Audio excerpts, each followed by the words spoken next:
I'm about to make a pivot in my business and I'm a little terrified about it, but I think it's the right thing to do and I think it's going to make a difference. So, it's no secret this administration is really challenging for a lot of people who are working for a while to create equitable work spaces for everyone in the workplace, like everyone. We won't rehash how a lot of people just thought that meant gender and race and sexual orientation. It means many different things, and then a lot of us were doing the work to ensure it was the many different things.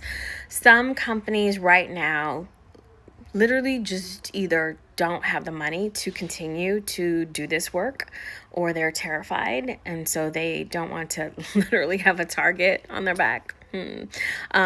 Literally have a target on their back. So they are pausing. They're hoping to, like, if I don't move, then maybe you can't see me, kind of thing. So this means a lot of consultants and a lot of fractional people who were helping. Some of us are struggling to get the kind of business we had before. Now, the problem with that is that companies, when they start doing their budget, they go, this is a nice to have and this is necessary. And a lot of times they think the consultants for creating better workplaces are the nice to haves, and it's not. It's actually the necessary. This is when you lean into actually creating a stronger workplace environment, because it's not always going to be this way. And you are going to literally have some kind of talent challenge, and you can't be reactive to it. You should be proactive. So, it's almost like saving up for a rainy day. In case something happens, you have a savings account. Like, you've been doing the work, so you don't have to fight.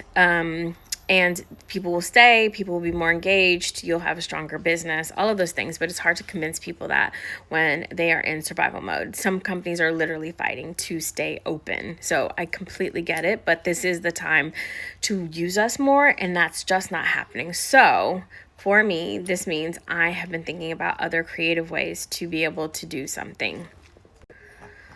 So I'm not one to rest on my laurels. I've been doing a really great program through Bank of America, Cornell, a certificate course for women entrepreneurs, which has been very helpful. I'm also doing an AI ethics certificate course through Sarah Jane Academy, which I love Sarah Jane Academy. If you've never heard of them, you should check them out. But I'm also thinking about how do I use my creative writing skills, which I've had, because that's what I went to school for, and I've had some success as a playwright and had fiction published as well.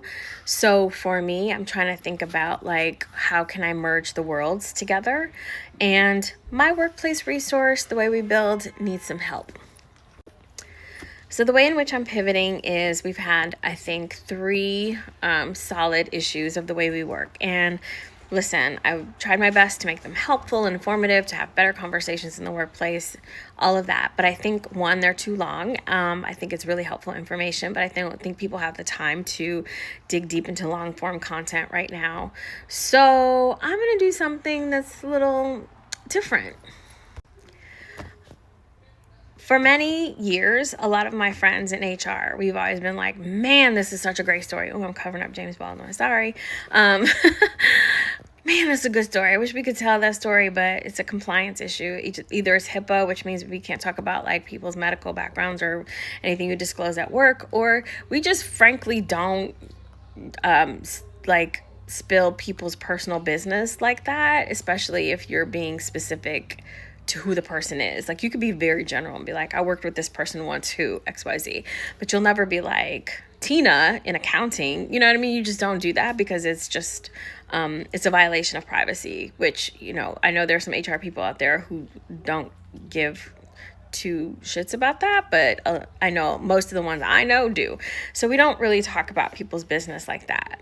But I think there's some conversations we can have where we're not being specific about the who, it's more about the what. So I'm going to lean into that. Are there workplace conversations, workplace instances that you would like to know more about? Because if there are, then I'm going to write about them. Short form contact. I think we are launching again in June in time for Juneteenth. So if you are interested, please head to my Linktree and sign up for The Way We Build.